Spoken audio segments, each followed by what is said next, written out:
Today, we're diving into a landmark case from 1947, Laurel versus Misa. Now, this case came out of the chaos of World War II, specifically the Japanese occupation of the Philippines, and it asks a really fundamental question about what it means to be a citizen. And this is the question at the very heart of it all. Can you really betray a country that, at that moment, can't protect you? It's a deep question about loyalty, law, and what you do to survive. To figure out the answer, well, we have to go back to a nation at war. So here's how we're going to break it down. First, we'll set the scene with the facts of the case. Then, we'll get into the core legal puzzle about allegiance. After that, we'll look at the Supreme Court's verdict and, maybe more importantly, the powerful reasoning behind it. And finally, we'll see the final judgment. Let's get into it. Okay, first up, a nation occupied. Before we can even touch the legal arguments, you really have to understand the situation on the ground that led to this entire case. So, the timeline is pretty stark. The war in the Pacific kicks off, and for over 3 long years, from 1942 to 1945, the Philippines is under Japanese military occupation. After liberation, a Filipino citizen named Anastasio Laurel finds himself charged with treason. The accusation? That he had adhered to the enemy, giving them aid and comfort while they occupied his country. Now, here's the twist. Laurel's defense wasn't to argue the facts. Instead, he filed what's called a petition for habeas corpus, which is basically a legal move to say, you can't lawfully detain me. His argument was a stunner. He claimed that because of the occupation, it was legally impossible for any Filipino citizen to commit treason. And that brings us right to the core issue, this huge question of allegiance. Laurel's whole defense rested on how you define loyalty when your country is at war and under enemy control. Laurel's argument was, you have to admit, pretty clever. He said, look, the legitimate Philippine government couldn't protect its citizens during the occupation, right? So its sovereignty was effectively suspended. And if sovereignty is suspended, he argued, then a citizen's duty of allegiance must also be suspended. You can see the dilemma this created for the court, right? If you don't owe your country allegiance, can you even be guilty of betraying it? So with this huge challenge in front of them, the Supreme Court had to make a decision, one that would really define what citizenship means in a moment of crisis. And the court's verdict was crystal clear. They denied Laurel's petition, flat out. He could be prosecuted for treason. But, that verdict is really only half the story. The real power, the thing that makes this case so important, is the legal reasoning, the why, behind their decision. And this is where we get into the ratio decidendi. That's the legal term for the reason for the judgment. The court starts by taking apart Laurel's main argument, this idea of suspended sovereignty.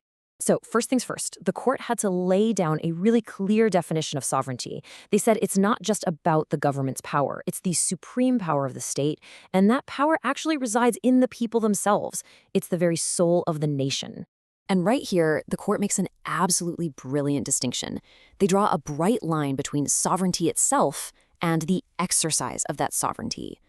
They argue that sure, an occupying army can stop a government from functioning, it can suspend the exercise of its power, but it can't suspend sovereignty itself, because that belongs to the people.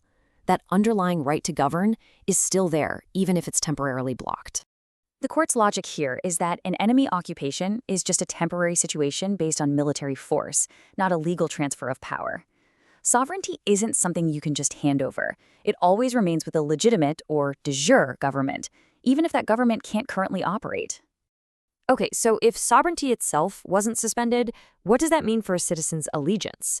Well, this takes us to the second pillar of the court's decision, this idea of an absolute and permanent bond.